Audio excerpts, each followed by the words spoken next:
သူကလောကရဲ့ကောင်းတဲ့ဥပဒေတွေကောင်းသောနိုင်ငံတွေကလူတွေကိုအပြစ်ကြောင့်မလို့လူတွေကိုဖယ်ရှားဖို့ကြိုးစားတယ်ဖယားကအပြစ်ရှိသောသူတွေကိုအပြစ်ထက်ကနေရွေးနှုတ်ဖို့ကယ်နှုတ်ဖို့သူမြစ်တာနဲ့တပါးတီတော်သားတော်ကိုစေလွှတ်ခဲ့တာအမြိုက်ကွာချတယ်နော်လူတွေကမကောင်းသောသူကိုသူရဲ့အကျင့်မကောင်းသောအကျင့်စရိုက်ကြောင့်မလို့လူကိုဖယ်ရှားဖို့ကြိုးစားတယ်ဖယားကမကောင်းသောအကျင့်စရိုက်နဲ့ပြည့်နေတဲ့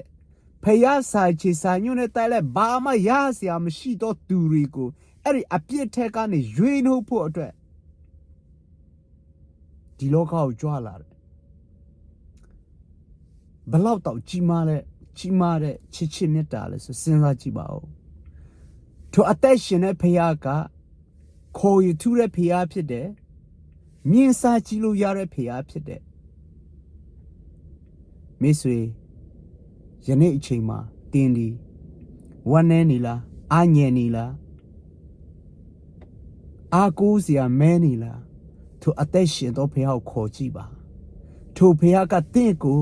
ညင်သက်ချစ်လည်းပေးနိုင်တယ်နှွေးထွေးမှုလည်းပေးနိုင်တယ်လမ်းလည်းညွန်ပေးနိုင်တယ်ဒီလောကရဲ့ဆင်းရဲဒုက္ခထဲကနေကယ်ထုတ်ဒီတမကထာဝရအသက်ကိုပေးနိုင်တဲ့ဖယားဖြစ်တယ်သူဒီတေချစ်ကိုအောင်တကယ်သူကိုယုံကြည်တော့သူတို့ကိုတေချစ်ကိုအောင်စေတော့ဖယားဖြစ်တယ်ထာဝရအသက်ပေးတဲ့ဖယားဖြစ်တယ်ခေါ်ကြည့်ပါခေါ်ယူထူးတဲ့ဖယားဖြစ်တယ်အခုချိန်ဟာကောင်းတော့အချိန်ပဲမနေ့ဖြာဆိုတာမသေးချပါဘူးအခုချိန်လောက်မသေးချဘူးခေါ်ကြည့်ပါမင်းစားကြည့်ပါခရိယာတွေရဲ့ဖယားပဲ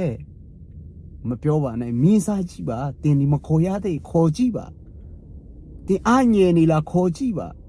အားကိုရမဲနေလားခေါ်ကြည့်ပါသူအသက်ရှင်ကြောက်ကိုထင်ရှားစေလိမ့်မယ်ငါကိုခေါ်လို့ငါထုမိလို့ပြောတဲ့ဖယားဖြစ်တယ်မင်းစားကြည့်ပါလို့ပြောတဲ့ဖယားဖြစ်တယ်ဒီယနေ့ကျွန်တော်တို့ယုံကြည်သူတွေခရိယာပါဆိုပြီးတော့မှခရိယာမိသားစုထဲမှာပေါက်ဖွာလာတဲ့ကျွန်တော်တို့နာမည်ခါခရိယာနေအများကြီးရှိတယ်ဖယားကိုအတိညာနဲ့တီးလဲလူတွေတချို့လူရှိတယ်အများကြီးရှိပါတယ်ဘာပြောကြလဲဆိုတော့ဒီစိတ်လိတ်ထက်ဒီစိတ်လိတ်ဖြတ်မဲ့အစားမိမကိုကွဲနိုင်တယ်တဲ့အရက်ဖြတ်မဲ့အစားမိမကိုကွဲနိုင်တယ်တဲ့ဒီလောက်တော့အရက်ကြိုက်တာဒီလောက်တော့